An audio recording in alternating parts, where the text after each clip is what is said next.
الحمد للہ وکفا وسلام علی عبادہ الذین اصطفیٰ اما بعد۔ بسم اللہ الرحمن الرحیم۔ آج سورہ ماعون کی تفسیر مختصراً عرض کی جائے گی انشاءاللہ تعالی۔ سورہ ماعون مکی صورت ہے، اس میں 6 آیات 25 کلمات اور 125 حروف ہیں۔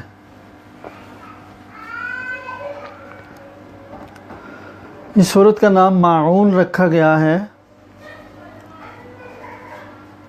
ماعون کا معنی ہے برتنے کی چیز،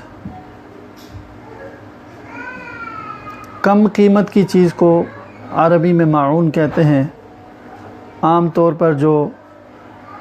باہمی استعمال میں اور برتنے میں جو چیز آتی ہے، اس کا یہ نام اس لیے رکھا گیا کہ اس صورت میں ماعون یعنی معمولی قیمت کی چیز جو استعمال کی ہوتی ہے وہ احسان کے طور پر نہ دینے پر مذمت کی گئی ہے۔ تو بتلانا یہ ہے کہ جب اتنا چھوٹا سا احسان کا کام عام استعمالی برتن یا کوئی استعمال کی چیز کسی کو استعمال کے لیے دینا، فری میں، عاریت میں، یہ ایک احسان ہوتا ہے معمولی سا۔ اگر کوئی یہ نہیں کرتا تو یہ اللہ تعالیٰ سے دوری کا گویا کہ سبب ہے، اور اللہ تعالیٰ نے اس پر ناپسندگی کا اظہار فرمایا اس سورہ میں۔ تو نام اس کا یہ رکھ کر اشارہ کر دیا کہ جب اتنی معمولی سے احسان میں کوتاہی کرنا ایک وبال والی بات ہے، تو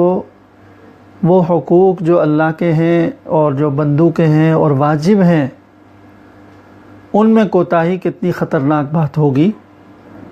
اس سے ڈرانا مقصد ہے، اس سے فکر مند کرنا مقصد ہے۔ اور قرآن کے مقاصد میں سے ہے یہ بات کہ وہ انسانوں کو ایسی بری چیزوں سے روکتا ہے،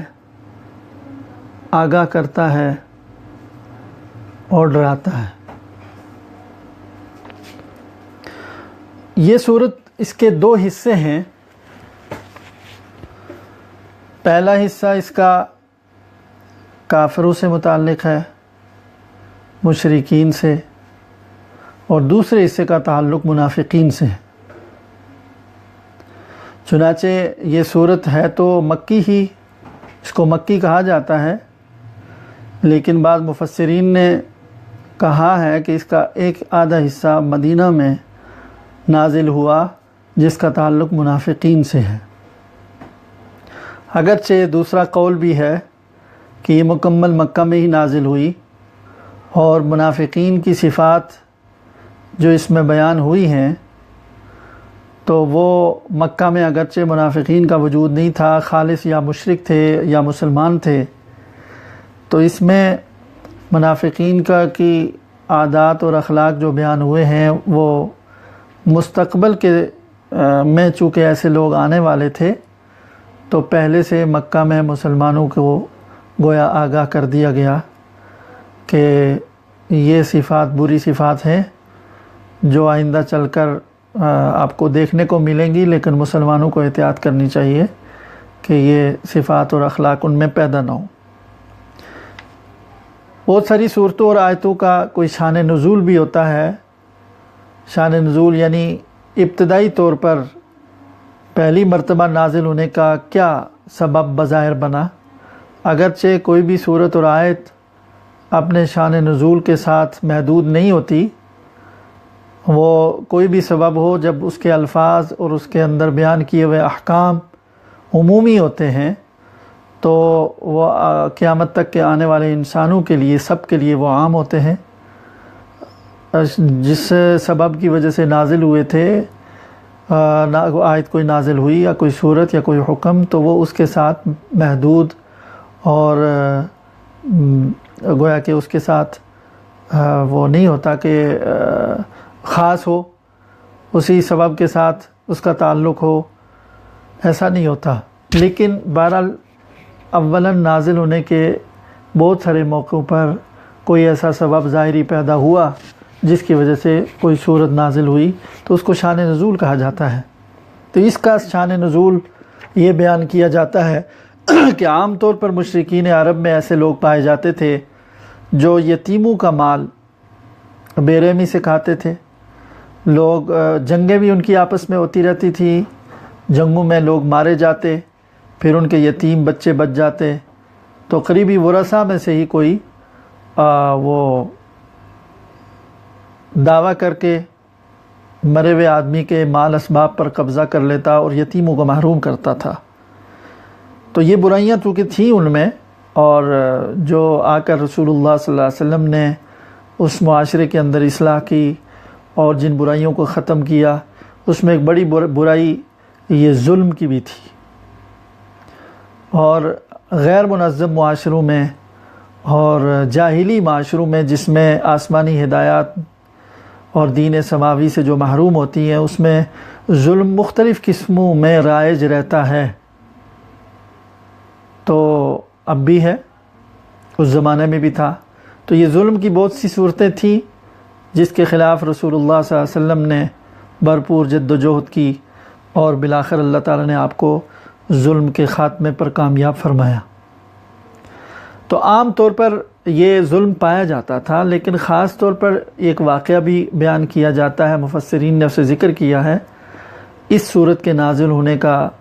ایک خاص سبب بھی ہوا کہ ابو جہل نے کچھ یتیموں کا اسی طرح سے مال اسباب وارث بن کر قبضہ کر لیا۔ تو ایک یتیم رسول اللہ صلی اللہ علیہ وسلم کی خدمت میں حاضر ہوا اور اس نے کہا کہ ابو جہل نے میرے باپ کے مال پر قبضہ کیا ہوا ہے اور وہ مجھے نہیں دیتا، دھکے دے کر مجھے گھر سے نکال دیا۔ اور رسول اللہ صلی اللہ علیہ وسلم اس کے پاس گئے یتیم کو لے کر،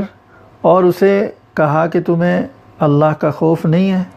ایک دن آنے والا ہے قیامت کا کہ تمہیں اس کا حساب کتاب دینا ہوگا۔ تو اس پر اس نے کہا کہ کوئی قیامت کا دن نہیں ہے، اور جو کچھ ہے یہی ہے، اور یہ آپ کی ایسی ہی باتیں ہیں۔ تو گویا آخرت کا انکار کیا، آخرت کے عقیدے کو جھٹلایا، تو اس پر یہ صورت نازل ہوئی۔ چنانچہ اللہ تعالیٰ ارشاد فرماتے ہیں اَرَأَيْتَ الَّذِي يُكَذِّبُ بِالدِّينِ، آپ نے دیکھا اس شخص کو جو جزا اور سزا کے دن کو جھٹلاتا ہے۔ اَرَأَيْتَ الَّذِي، کیا دیکھا آپ نے اس شخص کو یُكَذِّبُ بِالدِّينِ،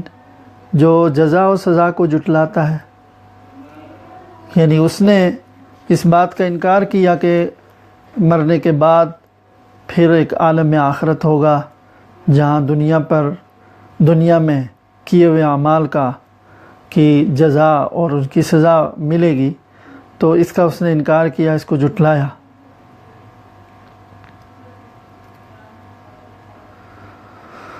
جو شخص یتیم پر ظلم کرتا ہے اور یتیم کمزور اور محتاج ہے، تو یہ اس بات کی علامت ہے کہ وہ آخرت پر یقین نہیں رکھتا۔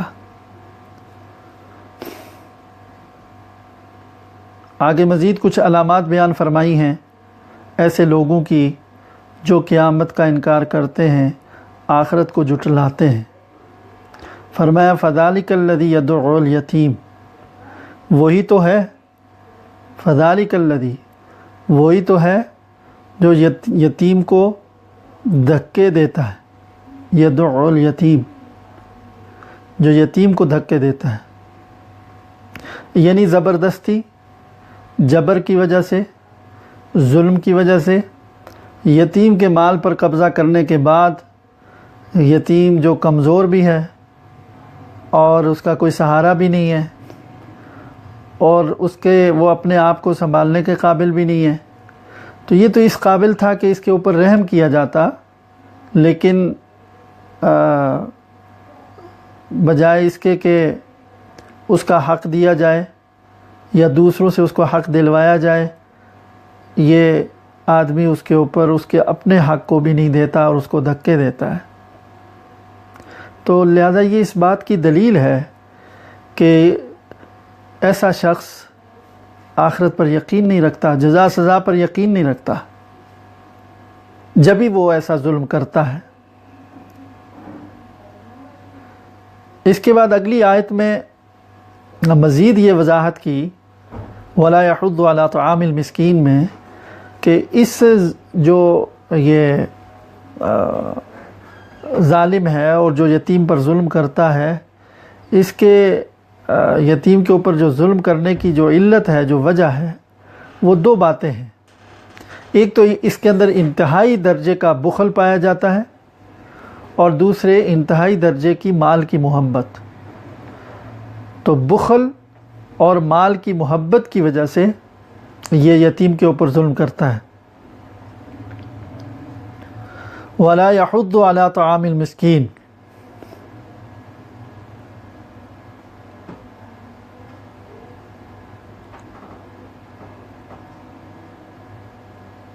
وَلَا يَحُضُّ عَلَىٰ طَعَامِ الْمِسْكِينِ، تو یہ فرمایا کہ وہ مسکین کو کھانا کھلانے پر ترغیب نہیں دیتا۔ وَلَا يَحُضُّ،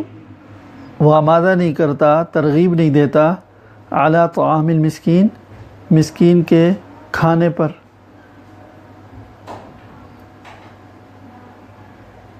یعنی عَلَىٰ بذل طعام المسکین، مسکین کو کھانا دینے کے اوپر کسی دوسرے کو آمادہ نہیں کرتا، یعنی خود تو کیا یہ کسی کو کھلاتا، یہ ایسا ہے کہ یہ دوسروں کو بھی ترغیب نہیں دیتا۔ تو یہ حد سے زیادہ جس کے اندر بخل ہو تو اسی کی یہ صفت ہوتی ہے کہ نہ تو وہ خود کسی کو کچھ دے سکتا ہے اور نہ وہ یہ برداشت کر سکتا ہے کہ وہ کسی کو کہے کہ وہ دوسرے کی مدد کر لے۔ تو یتیم کو دروازے سے دھکا دینا، دھتکارنا اور مسکینوں کو کھانا نہ کھلانا، یہ دونوں باتیں جو ہیں یہ اس بات کی علامت ہیں کہ قیامت پر اور آخرت پر اس کا یقین نہیں ہے اور اس کو جھٹلاتا ہے۔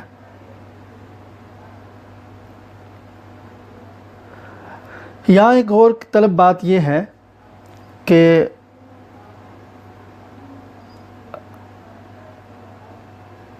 یتیم کے ساتھ حسن سلوک کرنا، مسکینوں کو کھانا کھلانا، یہ ہاں دین کی تعلیم ہے،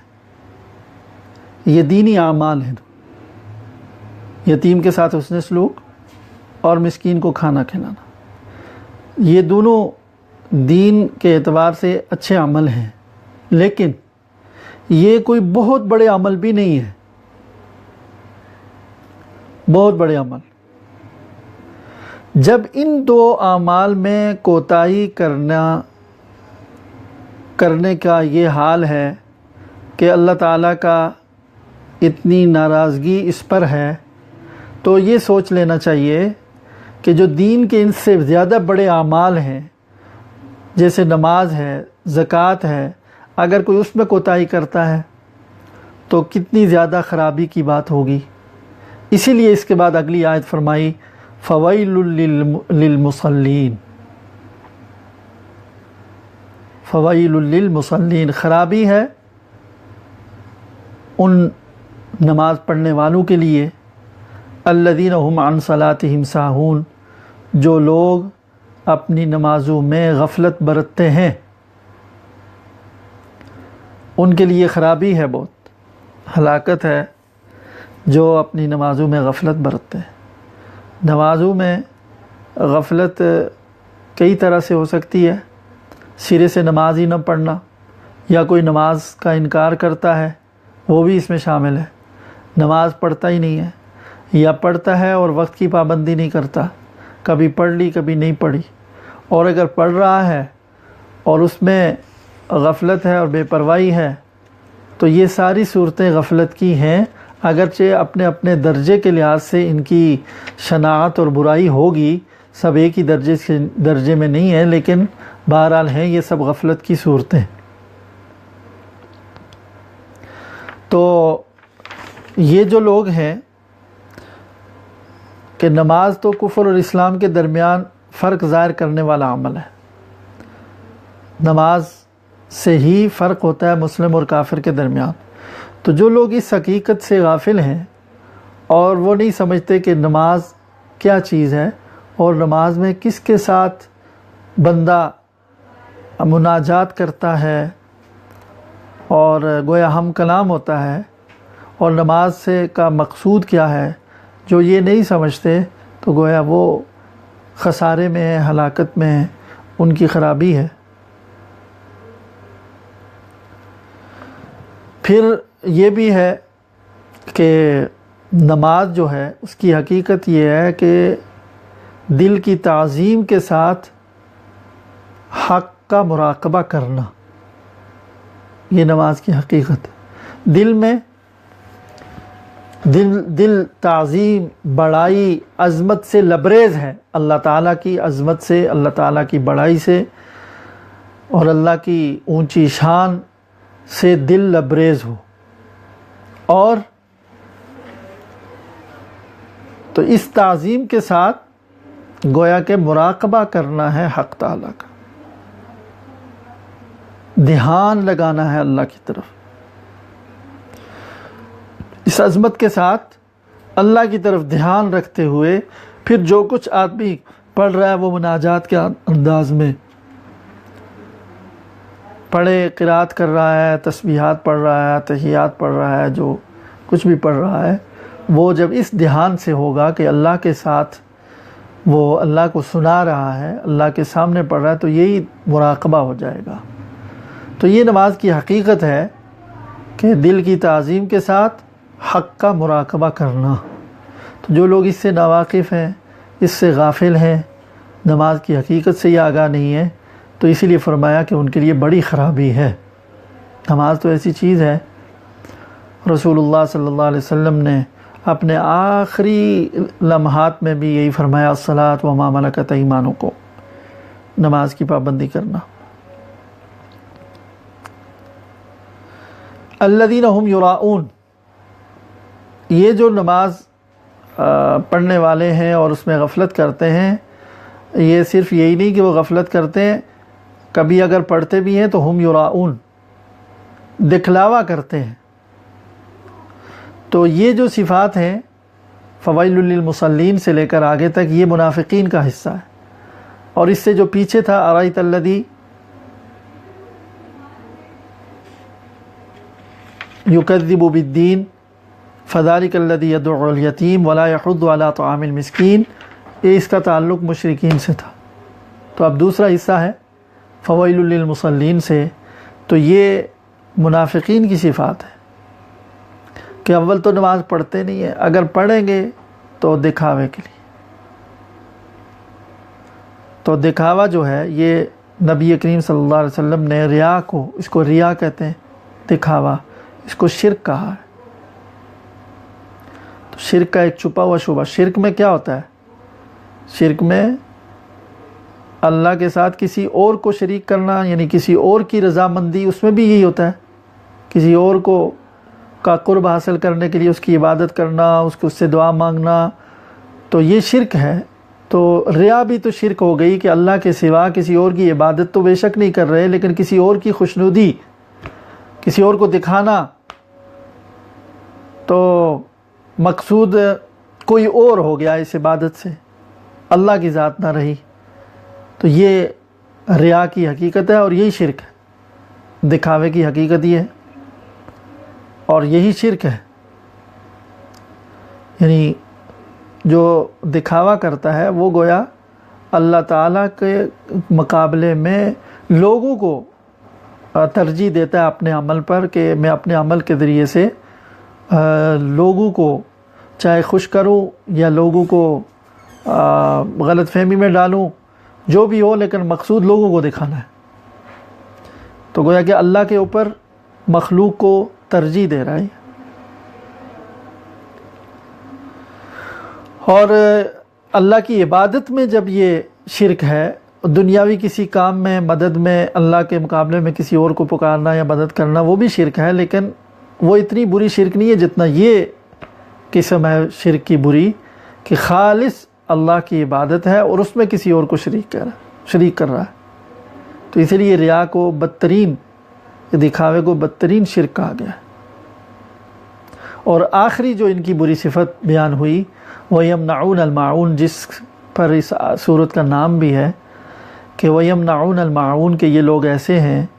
کہ جو معون نہیں دیتے اور منع کرتے ہیں کس سے؟ معون سے، یعنی برتنے کی چیز۔ اس کی مثالیں دی ہیں فقہاء نے، مفسرین نے، جیسے کہ استعمالی برتن ہوتے ہیں باورچی خانے کے، کبھی پڑوسی کو ضرورت پڑ گئی مانگ لیا۔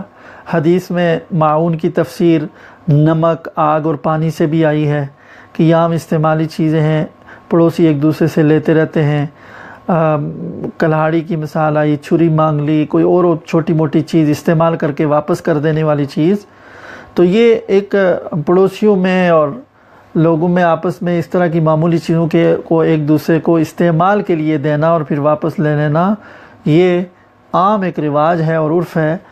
تو بعض ایسے کنجوس اور گویا اتنے بخیل اور اتنے تنگ دل واقع ہوئے ہیں کہ وہ اس طرح کی بد اخلاق ہوئے ہیں کہ اس طرح کی عام چھوٹی سی معمولی قیمت کی چیزیں جو استعمال سے خراب بھی نہیں ہوتی، وہ ان کو دینے سے بھی